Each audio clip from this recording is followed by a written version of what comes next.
Hello दोस्तों, welcome to my YouTube channel MSE classes Farrukhabad. दोस्तों, इस वीडियो में अब हम सीखेंगे कि डायरेक्ट से इनडायरेक्ट नरेशन किस तरीके से बनाते हैं, क्या इसका तरीका होता है, कैसे पहचानेंगे डायरेक्ट और इनडायरेक्ट नरेशन को। बिल्कुल जीरो से लेकर लास्ट तक, एंड तक आपको बताएंगे कि डायरेक्ट इनडायरेक्ट नरेशन किस तरीके से बनाएंगे, क्या नियम होते हैं इसके, कौन से सेंटेंस को चेंज करते हैं, कौन से सेंटेंस को चेंज नहीं करते हैं। बिल्कुल जीरो से लेकर एंड तक आपको बाकायदा पूरी वीडियो में आपको प्रोवाइड कराएंगे। बने रहिए इस वीडियो के। तो दोस्तों, सबसे पहले बात करते हैं कि डायरेक्ट एंड इनडायरेक्ट नरेशन। तो डायरेक्ट एंड इनडायरेक्ट नरेशन से आपको समझ में आ रहा होगा कि जो नरेशन होते हैं या हम कह सकते हैं, या जो स्पीच होती है आपकी, या हम दूसरे शब्दों में कह सकते हैं जो स्पीकर होता है उसके क्या पार्ट होते हैं। तो देखिए, उसके पार्ट होते हैं दो। क्या पार्ट होते हैं? दो। पहला पार्ट होता है डायरेक्ट, दूसरा पार्ट होता है इनडायरेक्ट। पहला पार्ट क्या है? डायरेक्ट, और दूसरा पार्ट है इनडायरेक्ट। अब ये डायरेक्ट और इनडायरेक्ट है क्या? क्या चीज है डायरेक्ट इनडायरेक्ट? तो समझते हैं डायरेक्ट क्या है। जैसे मैं आपको समझाऊं, ये एक लड़का है जिसका नाम है मोहन। क्या नाम है? मोहन। और ये एक है जिसका नाम है, एक ये है इसका नाम है सोहन। तो ये क्या कहता है, आपस में बातचीत करते हैं। क्या करते हैं? आपस में बातचीत करते हैं। तो बातचीत करने से क्या कहते हैं, मोहन जो कहता है, मोहन सोहन से कहता है, क्या कहता है कि तुम बहुत अच्छे हो, तुम बहुत अच्छे हो। क्या कहता है? तुम बहुत अच्छे हो।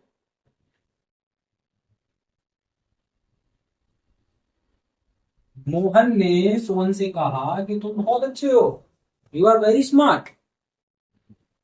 तो जो मोहन ने सोहन से बोला वो बिल्कुल डायरेक्ट बोल दिया, बिल्कुल सीधा सीधा बोल दिया।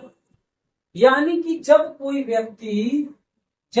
व्यक्ति किसी दूसरे व्यक्ति से जो का तो बोले, मतलब उसको उसके सामने बोले, कोई बात घुमा फिरा के ना कहे, तो ऐसे बात को हम लोग कहेंगे डायरेक्ट।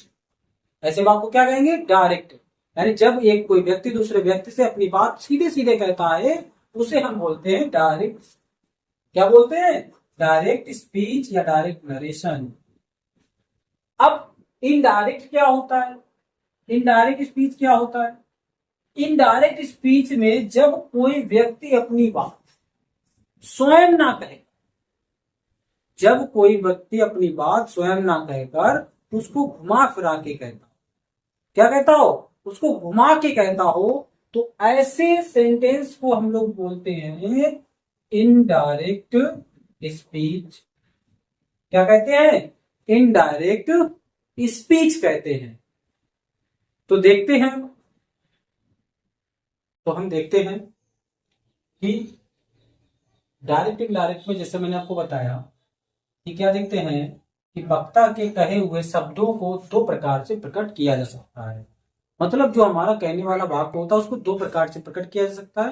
पहला, या उसको हम लोग डायरेक्ट तरीके से लिख दें या उसको इनडायरेक्ट तरीके से कह दें। मैंने क्या बताया था? जब कोई व्यक्ति अपनी बात जो का तो कह देता है उसको हम लोग बोलते हैं डायरेक्ट, और जब कोई व्यक्ति अपनी बात जो का तो नहीं कहता है उसको बोलते हैं हम लोग इनडायरेक्ट। ठीक है ना?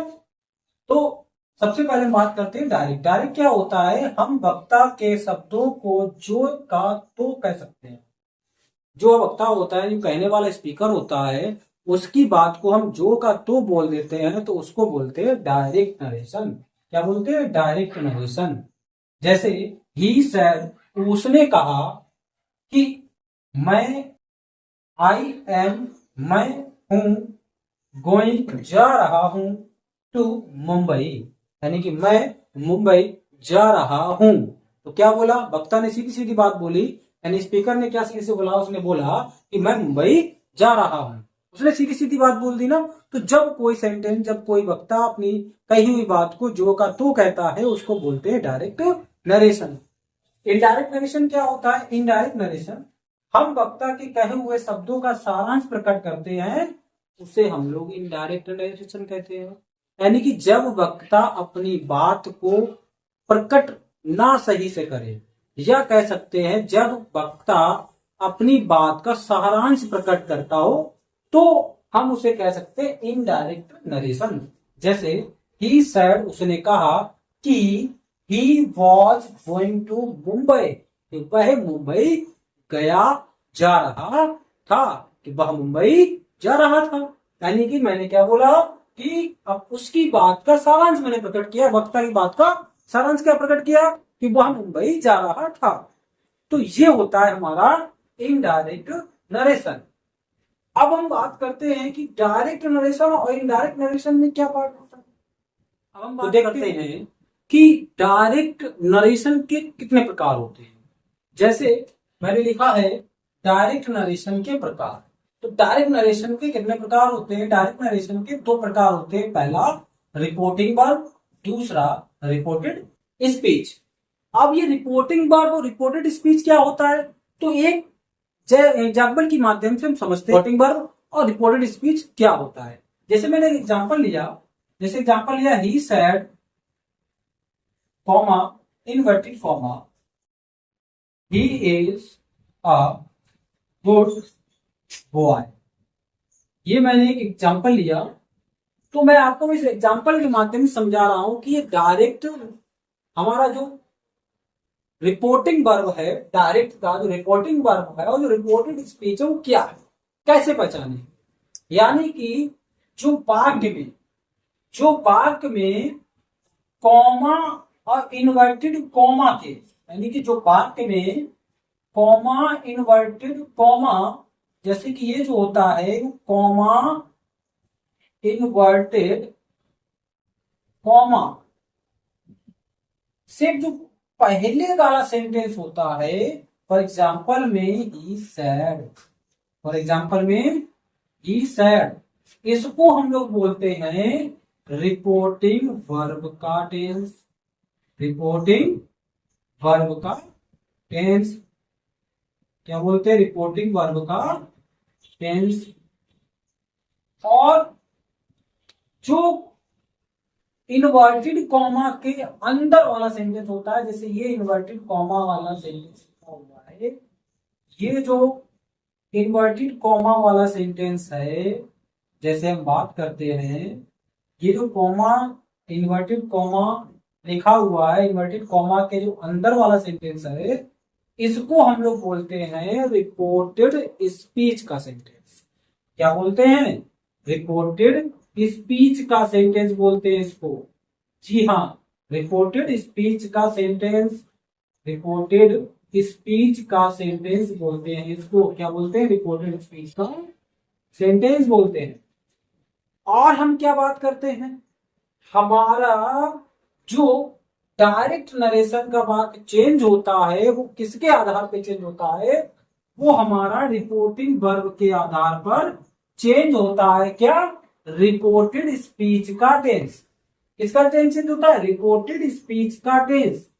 अगर हम बात करें कि रिपोर्टेड स्पीच का टेंस जो है, जो रिपोर्टेड स्पीच का टेंस है, वो कब बदलता है और कब नहीं बदलता है, ये भी जानकारी आपको हम देंगे कि अगर रिपोर्टिंग वर्ब का टेंस कैसा हो, जब रिपोर्टेड स्पीच का टेंस बदले, रिपोर्टिंग वर्ब का टेंस किस तरह का हो जिससे रिपोर्टेड स्पीच का टेंस ना बदले। तो देखते हैं कि नेक्स्ट स्लाइड। अब हम देखते हैं कि रिपोर्टेड स्पीच का टेंस कब बदलता है, कब नहीं बदलता है। तो सबसे पहले बात करते हैं उसका रूल नंबर फर्स्ट। जी हाँ, यहां से आपका होता है rule start. Okay, rule number first क्या कहता है कि मैं आपको बताऊं कि जब रिपोर्टिंग वर्ब का टेंस हमारा प्रेजेंट में हो, इसमें हो, प्रेजेंट में हो, या हमारा पास्ट टेंस में हो, प्रेजेंट टेंस में हो या पास्ट टेंस में हो, तब रिपोर्टेड स्पीच के वाक्य में कोई परिवर्तन नहीं होता है। मतलब अगर हमारा रिपोर्टिंग वर्ब का टेंस प्रेजेंट में है या फ्यूचर में है, तब हम रिपोर्टेड स्पीच के सेंटेंस को चेंज नहीं करते हैं। अगर सेंटेंस रिपोर्टिंग वर्ब का जो सेंटेंस है वो प्रेजेंट में कब होगा, और सॉरी फ्यूचर, एक सेकेंड, फ्यूचर, जी सॉरी मिस्टर हो, प्रेजेंट टेंस हो या फ्यूचर टेंस हो, तब रिपोर्टेड स्पीच का सेंटेंस बदलता नहीं है। तो जैसे कि मैं बात करता हूं कि रिपोर्टिंग वर्ब का टेंस, रिपोर्टिंग वर्ब का टेंस अगर प्रेजेंट में होगा, अगर प्रेजेंट में होगा तो कुछ इस तरीके का होगा। अगर रिपोर्टिंग वर्ब का टेंस प्रेजेंट में होगा तो किस तरीके से होगा, ही से होगा, सॉरी ही सेस होगा, ही आई से होगा, यू से टू हिम हो सकता है, ही सेस टू यू हो सकता है। मतलब कि अगर मैं बात कहूं, या तो सेस लगा हो सकता है, या से हो सकता है, या सेस टू हो सकता है, या सेस टू हो सकता है। ये सेंटेंस में अगर है तो ये सेंटेंस आपका रिपोर्टिंग वर्ब आपकी प्रेजेंट में होगी। फ्यूचर में कब होगी, जब हमारे सेंटेंस में सेल से हो या विल से हो, या हमारा विल सेल से टू हो या विल से टू हो, तब ये हमारा रिपोर्टिंग वर्ब जो होगी किसमें होगी, फ्यूचर में होगी। तब रिपोर्टिंग वर्ब किसमें होगी, फ्यूचर में होगी। तो आई होप आपको समझ में आया होगा कि अगर रिपोर्टिंग वर्ब प्रेजेंट में होगी तो किस तरीके की होगी, और रिपोर्टिंग वर्ब अगर फ्यूचर में होगी तो किस तरीके की होगी। अब हम देखते हैं कुछ एग्जाम्पल के जरिए से बहुत अच्छे से आप लोगों को समझ में आ जाएगा। तो देखते हैं इसको एग्जाम्पल किस तरीके से हम बनाएंगे। देखिए जैसे एग्जाम्पल लिया मैंने, he says comma immediate comma Ram is calling Mohan, he says to me Ram is calling Mohan. ये सेंटेंस लिखा हुआ है, इसका मुझे डायरेक्ट से इनडायरेक्ट नरेशन बनाना है। किस तरीके से बनाएंगे, देखिए सबसे पहले ये सेंटेंस का जो कॉमा से पहले वाला सेंटेंस है, ये सेंटेंस में लिखा हुआ है से, और से हमें ये दर्शाता है कि ये सेंटेंस किसमें है, हमारा प्रेजेंट में है। किसमें है, प्रेजेंट में। और प्रेजेंट में क्या दर्शाता है, से हो या सेस हो या से टू हो या सेस टू हो, ये दर्शाता है कि ये प्रेजेंट में सेंटेंस हमारा होगा।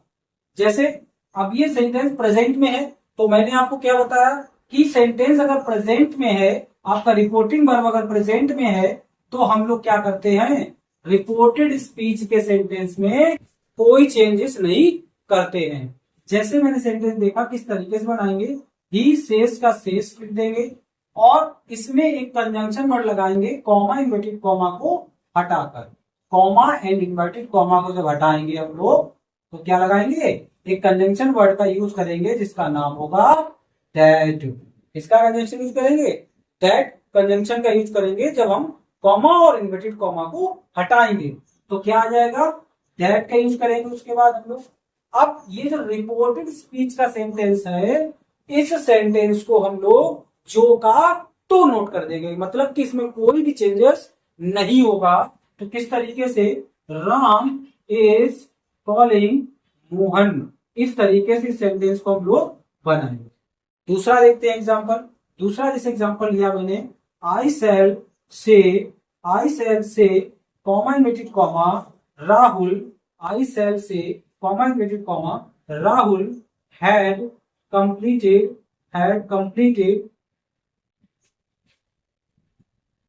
His work. इस तरीके से सेंटेंस दिया गया है, इसको हमको डायरेक्ट से इनडायरेक्ट में बनाना है।